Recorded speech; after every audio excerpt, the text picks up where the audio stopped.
Student, good afternoon. Student, हम chapter 10 discuss कर रहे थे, reaching the age of adolescence, जिसमें से हमने कुछ जनरल इंट्रोडक्शन की स्टडी की थी कि what is adolescence and what is puberty.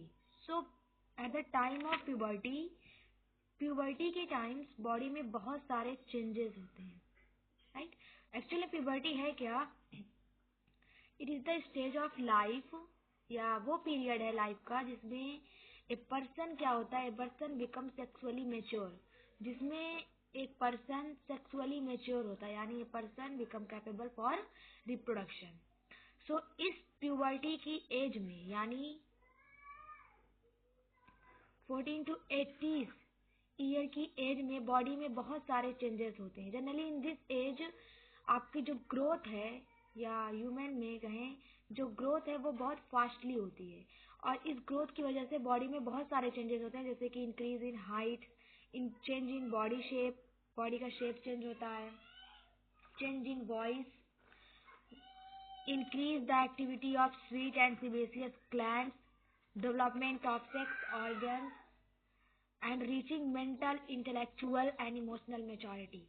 यानी जो प्यूबर्टी की ड्यूरेशन में, प्यूबर्टी के टाइम में जो बॉडी में चेंजेस होते हैं, वो इतने सारे चेंजेस आपकी बॉडी में होते हैं। तो इसमें जो फर्स्ट चेंजेस है, increase in height. So today we are going to talk about increase in height and after then change in body shape. पहले हम इंक्रीज इन हाइट, यानी प्यूबर्टी के टाइम में बॉयज एंड गर्ल्स में height जो increase होती है वो किस वे में होती है।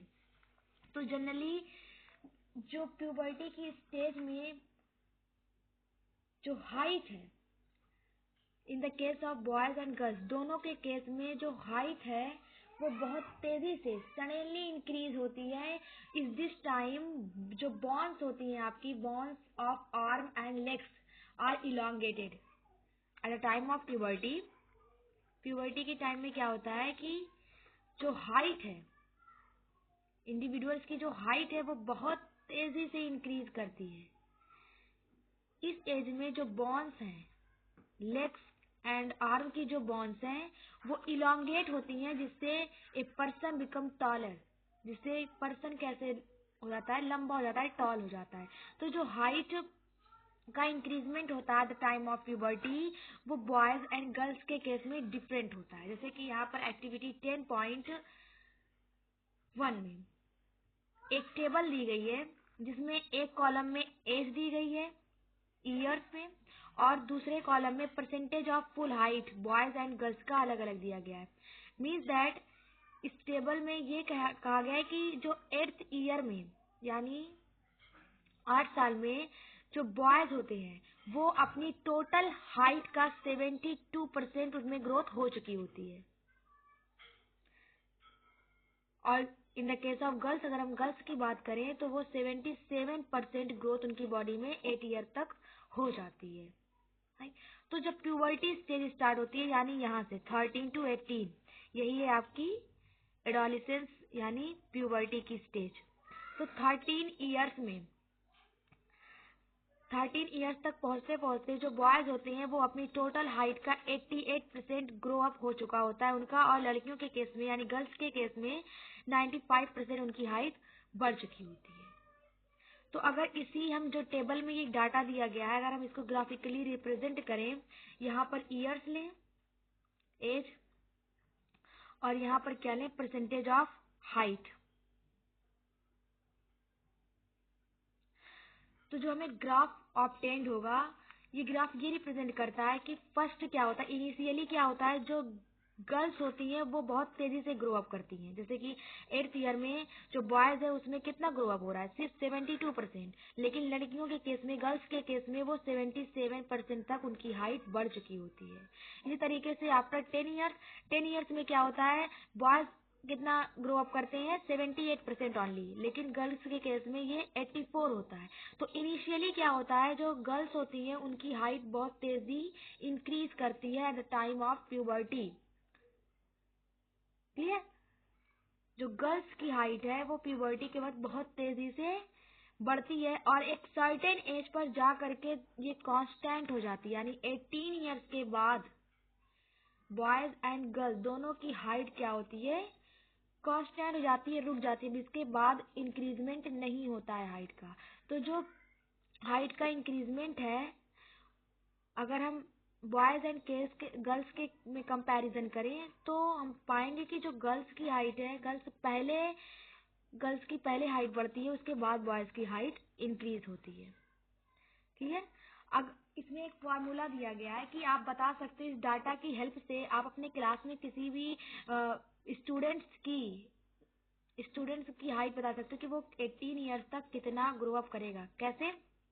जैसे कि एक फॉर्मूला यहाँ पर दिया गया है,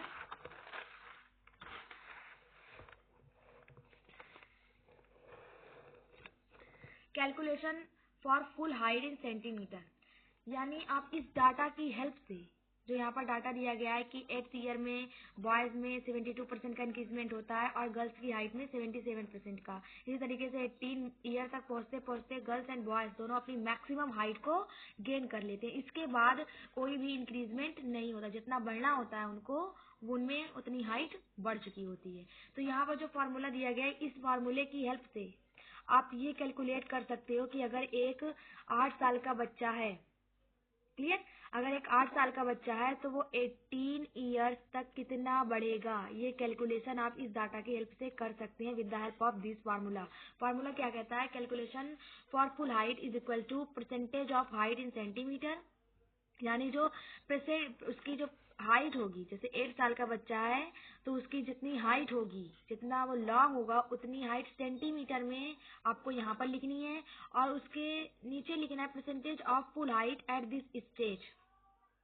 यानी इस डाटा की हेल्प से उस हाइट परसेंटेज लिखना है आपकी उस एज पर जितनी हाइट होगी। जैसे फॉर एग्जाम्पल यहाँ पर दिया गया, a boy is 9 years old, एक लड़का है जो 9 साल का है, क्लियर, और उसकी जो प्रेजेंट हाइट है सेंटीमीटर में, वो कितनी है? 120 सेंटीमीटर।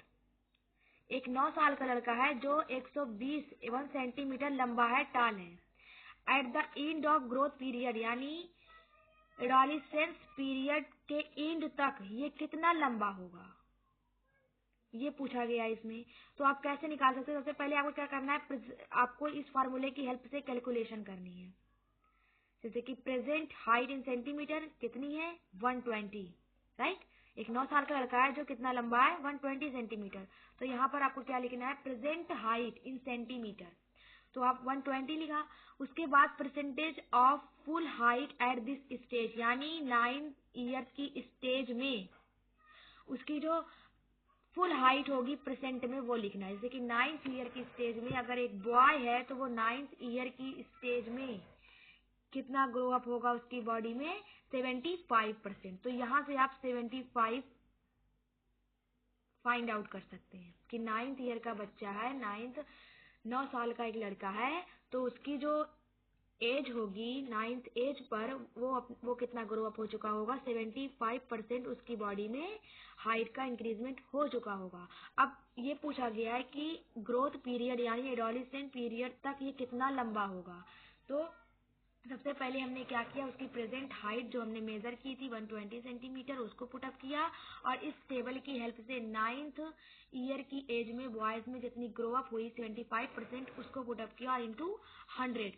तो हमने क्या पाया कि आफ्टर ग्रोथ पीरियड यानी 18 साल के बाद, 18 साल तक हम कह सकते हैं उस वो कितना लंबा हो जाएगा, जो 120 सेंटीमीटर का 9 साल का बच्चा है वो 18 साल तक 160 सेंटीमीटर टाल हो जाएगा, उसकी हाइट 160 सेंटीमीटर हो जाएगी। इसी तरीके से गर्ल्स का भी हम निकाल सकते हैं, कैलकुलेट कर सकते हैं। जैसे कि एक गर्ल इज 12 ईयर्स ओल्ड, एक लड़की है जो 12 साल की है, क्लियर, और उसकी जो प्रेजेंट हाइट है सेंटीमीटर में वो 120 है। तो बताइए भाई, ग्रोथ पीरियड के बाद ये कितनी लंबी होगी, यानी 18 साल तक ये इसकी जो हाइट है वो कितना बढ़ेगी।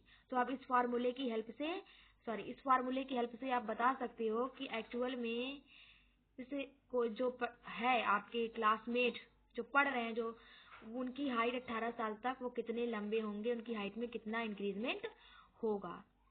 जैसे कि फॉर एग्जाम्पल हम अपना लेते हैं, अगर हम मान लेते हैं कि मेरी एज अभी क्या है, एक्चुअल में है नहीं, मेरी एज अभी 14 ईयर्स है, राइट। तो 14 ईयर्स है मेरी एज, और मेरी जो हाइट है सेंटीमीटर में वो कितनी है, 110। क्लियर। तो आफ्टर ग्रोथ पीरियड यानी 18 साल तक, 18 साल तक क्या होगा, मैं कितनी लंबी होंगी। तो इस तरीके से आप इस फार्मूले में रखकर हेल्प कर सकते हैं, इस फार्मूले की हेल्प से आप उसको आसानी से कैलकुलेट कर सकते हैं। क्या करना है आपको, बस जो ये सेंटीमीटर में मेरी प्रेजेंट हाइट है उसको यहाँ पर पुट आउट करना है, प्रेजेंट हाइट इन सेंटीमीटर। उसके बाद percentage of full height at this stage यानी 14 ईयर्स पर जो गर्ल्स की जो परसेंटेज ऑफ हाइट है वो 98% है, यानी 14। तो हम क्या करेंगे, 98 यहाँ पर पुट आउट कर देंगे इंटू 100, जो भी आएगा वही 18 ईयर तक मेरी हाइट उतनी ही हो जाएगी। समझ में आ रहा है ना। ये डाटा इसलिए दिया गया है ताकि आप ये इस डाटा की हेल्प से अपने किसी भी फ्रेंड्स के, किसी भी क्लासमेट की हाइट का कैलकुलेशन कर सकते हैं कि ग्रोथ पीरियड तक उसमें कितनी हाइट का इंक्रीजमेंट होगा with the help of this formula. Okay. तो अगर हम जनरल व्यू की बात करें, अगर हम इस डाटा को एक बहुत ही माइंड से देखें तो वी फाइंड दैट कि इनिशियली क्या होती है, गर्ल्स में ग्रोथ फास्ट होती है। देखिए, अगर 8 साल की एज में बॉयज के केस में ओनली 72% ग्रोथ होती है, लेकिन गर्ल्स के केस में 77 है। इसी तरीके से 13 ईयर्स में भी बॉयज सिर्फ 88% ग्रो करते हैं, जबकि लड़कियां 95% तक ग्रोथ हो चुकी होती है। तो इनिशियली क्या होता है कि लड़कियां फास्टर ग्रो करती हैं देन बॉयज, लेकिन एक सर्टेन एज पर यानी 17 एंड 18 के पास जाने पर, करीब आने पर ये क्या होते हैं, दोनों मैक्सिमम हाइट को गेन कर लेते हैं। अब इसके बाद हाइट का इंक्रीजमेंट नहीं होता है इन the case of human beings. आपने देखा होगा कि जितना बढ़ना होता है वो 18 साल तक, 18 ईयर तक हाइट बढ़ चुकी होती है, इसके बाद हाइट में कोई भी चेंजेस नहीं आते। ठीक है। तो ये जो हाइट का इंक्रीजमेंट है, ये increase in height eight the time of puberty के टाइम भी हाइट में काफी ज्यादा तेजी से इंक्रीजमेंट होता है। तो यहाँ पर सेकेंड आपका जो टॉपिक है वो है चेंज इन बॉडी शेप। जैसे कि जब हाइट बढ़ती है, हाइट में इंक्रीजमेंट हो चुका प्यूबर्टी के टाइम, राइट। तो इसमें हमने ये देखा कि जो गर्ल्स है वो फास्टर ग्रो अप होती हैं एज कम्पेयर टू बॉय, लेकिन इसमें इंडिविजुअल वेरिएशन भी पाया जाता है।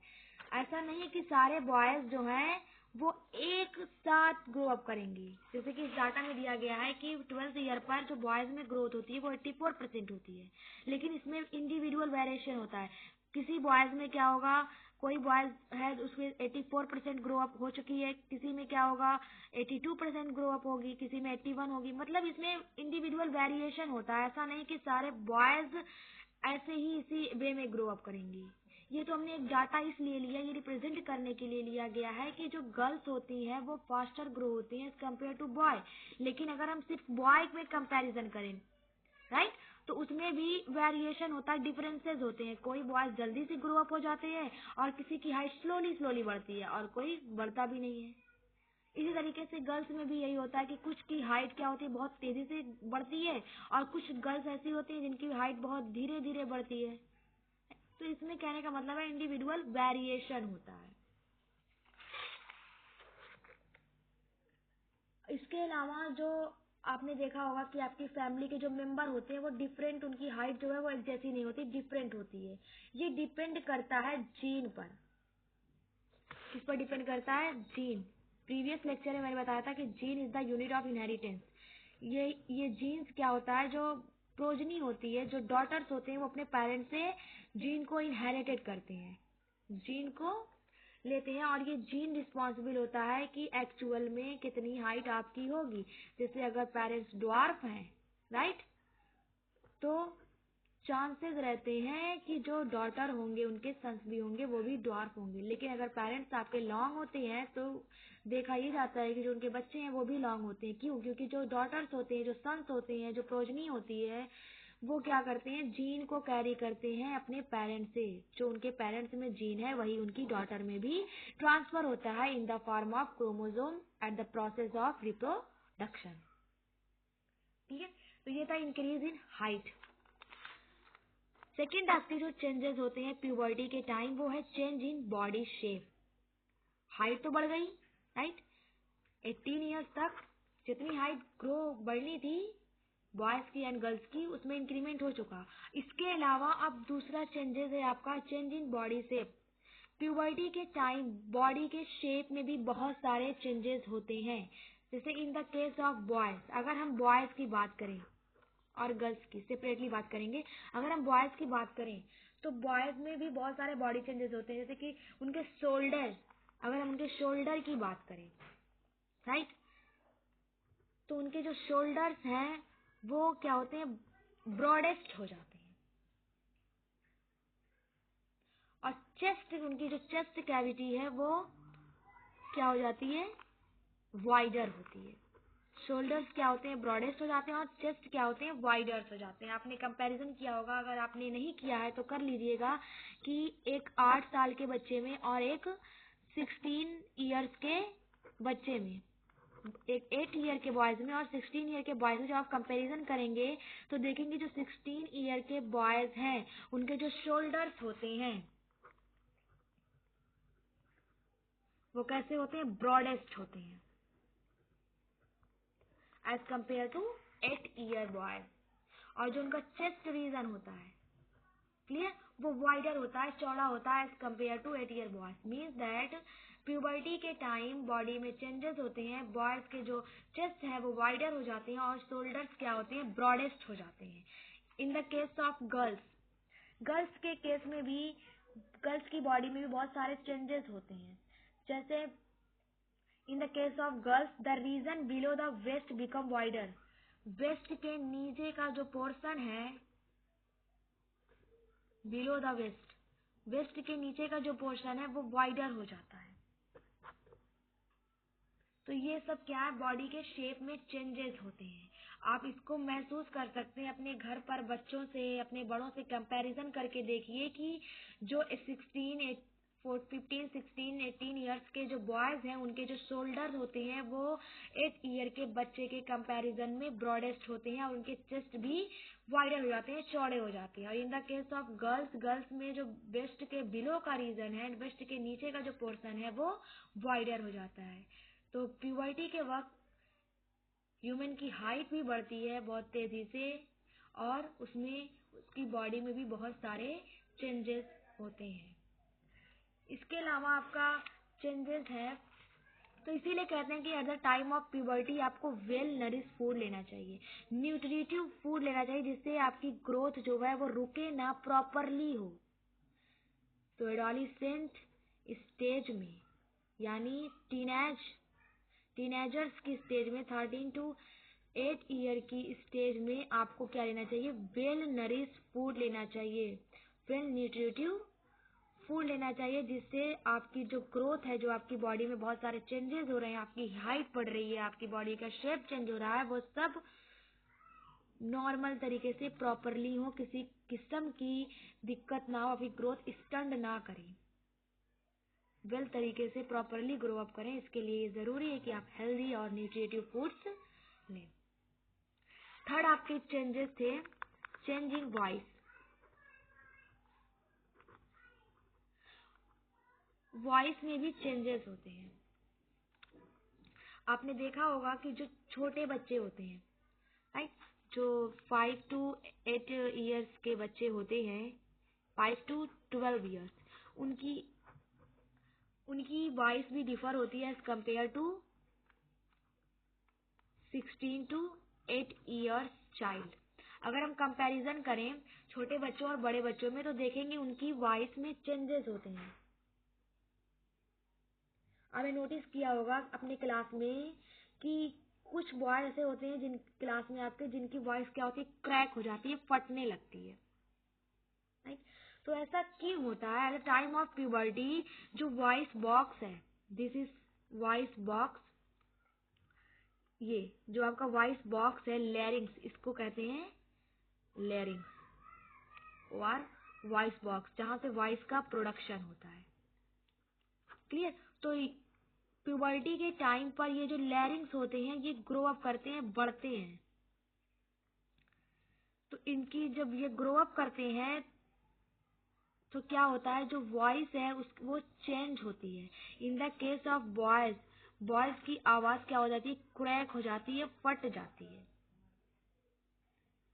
और कैसी हो जाती है, कह सकते हैं लो पिचेस वॉइस। कैसी वॉइस हो जाएगी, लो पिचेस। क्यों होती है? क्योंकि टाइम ऑफ प्यूबर्टी जो लैरिंग्स है, वॉइस बॉक्स है, जहां से वॉइस का प्रोडक्शन होता है, हमारे थोरैक रीजन पर, नेक रीजन में एक रेक्टेंगुलर स्ट्रक्चर है जिसका नाम है लेरिंग्स और वॉइस बॉक्स। ये है रिस्पॉन्सिबल वॉइस के प्रोडक्शन के लिए। तो प्यूबर्टी की स्टेज पर क्या होता है कि ये जो वॉइस बॉक्स है ये बहुत तेजी से ग्रो अप करते हैं। The growing voice box is in the case of boys can be seen as a protruding part of the thorax is called Adam's apple. In the case of boys जो यही लैरिंग्स है ये grow करता है, बहुत fastly grow करते हैं और बाहर थोराइड रीजन पर यानी नेक रीजन पर, दिस इज थोराइड रीजन, इसको थोराइड बोलते हैं। ये क्या है, हमारी नेक का थोराइड रीजन है। तो इस रीजन पर प्रोट्रूडिंग हो जाती है, उभार जिसको बोलते हैं, प्रोट्रूडिंग पार्ट की तरह आप ऑब्जर्व कर सकते हैं। और ये इसी स्ट्रक्चर को कहते हैं Adam's apple. So what is Adam's apple? The growing voice box in boys can be seen as the protruding part of the thorax is known as Adam's apple. जो लेरिंग्स का बढ़ा हुआ प्रोट्रूडिंग उभार वाला portion जो थोरैक reason पर आप देख सकते हैं बॉयज में, वो एक्चुअल में क्या है, एडम्स एप्पल्स। खाने वाला एप्पल नहीं है, वो एडम्स एप्पल है, जो आपकी थोराइड रीजन पर, बॉयज के केस में थोराइड रीजन पर अपीयर होता है। हम आपको फिगर दिखा देते हैं, इस तरीके से आपको समझ में आएगा। This is Adam's Apple.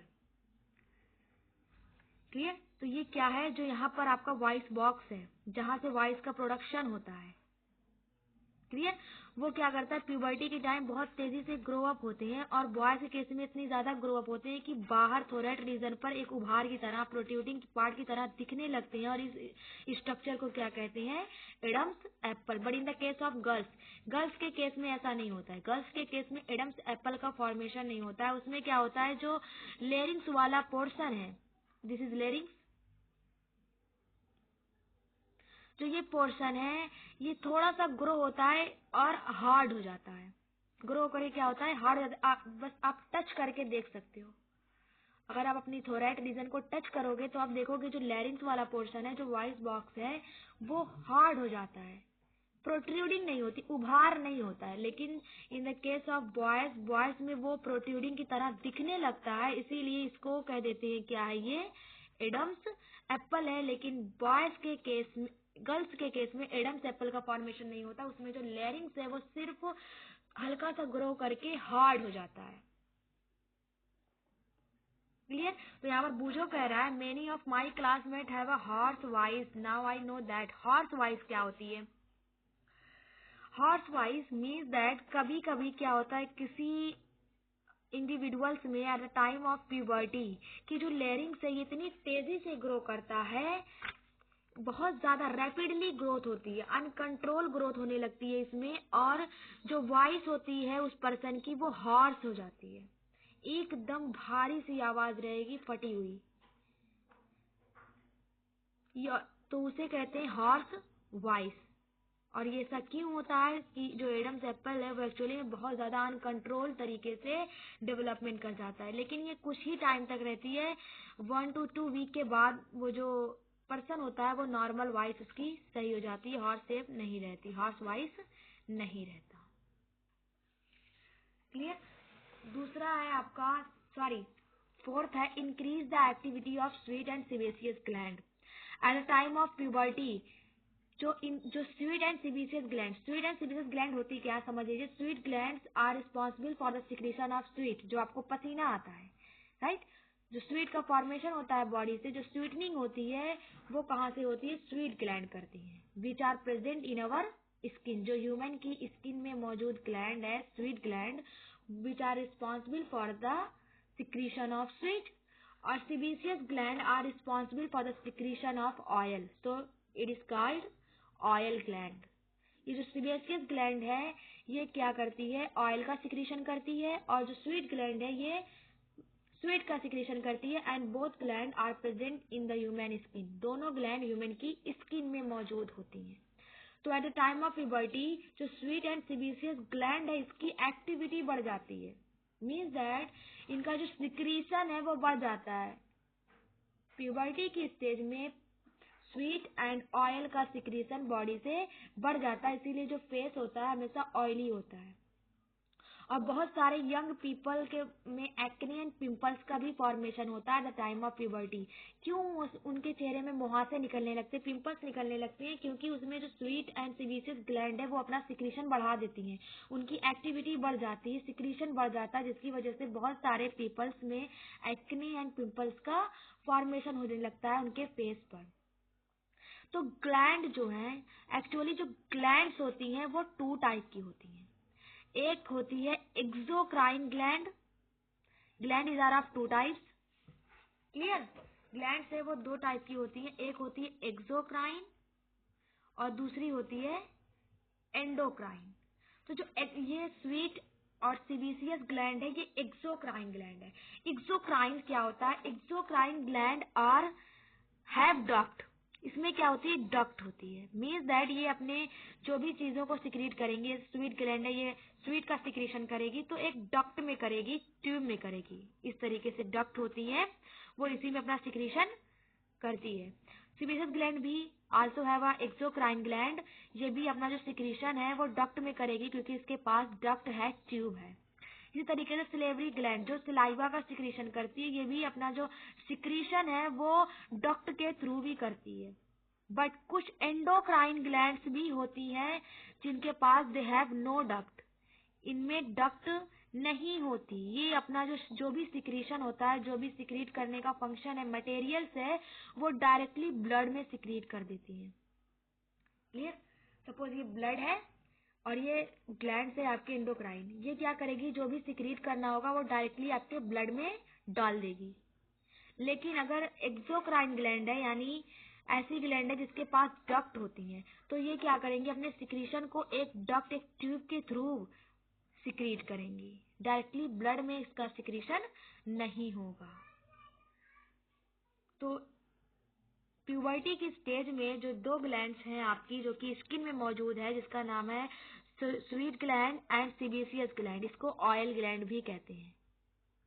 इनकी जो एक्टिविटी बढ़ती है जिससे बॉडी में पसीने और ऑयल का सिक्रीशन ज्यादा होने लगता है, और कुछ पीपल्स में के फेस में क्या होता है, पिंपल्स एंड एक्ने का भी फॉर्मेशन होता है। तो ये था प्यूबर्टी के टाइम होने वाले चेंजेस। क्या क्या पढ़ा हमने, change in height, change in body shape, change in voice and increase the activity of sweat and sebaceous gland. ये चारों चीजें क्या होती है, बढ़ती हैं, हाइट भी बहुत तेजी से बढ़ती है, बॉडी का शेप भी चेंज हो जाता है, और बहुत देखा होगा आपने वॉइस क्या होती है, लड़कियों की वॉइस पतली हो जाती है और लड़कों की जो वॉइस है वो क्रैक हो जाती है, फट जाती है। क्यों पड़ती है, क्योंकि जो वॉइस बॉक्स है वो ग्रो अप करते हैं, और जो बॉयज के केस में एडम्स एप्पल का फॉर्मेशन हो जाता है, क्लियर। और गर्ल्स के केस में जो लेरिंग्स वाला पोर्शन है वो सिर्फ हार्ड हो जाता है, एडम्स एप्पल का फॉर्मेशन नहीं होता है। तो ये सारे चेंजेस थे प्यूबर्टी के। नेक्स्ट वीडियो में हम इससे आगे के लेक्चर कंटिन्यू करेंगे। Thank you for watching this.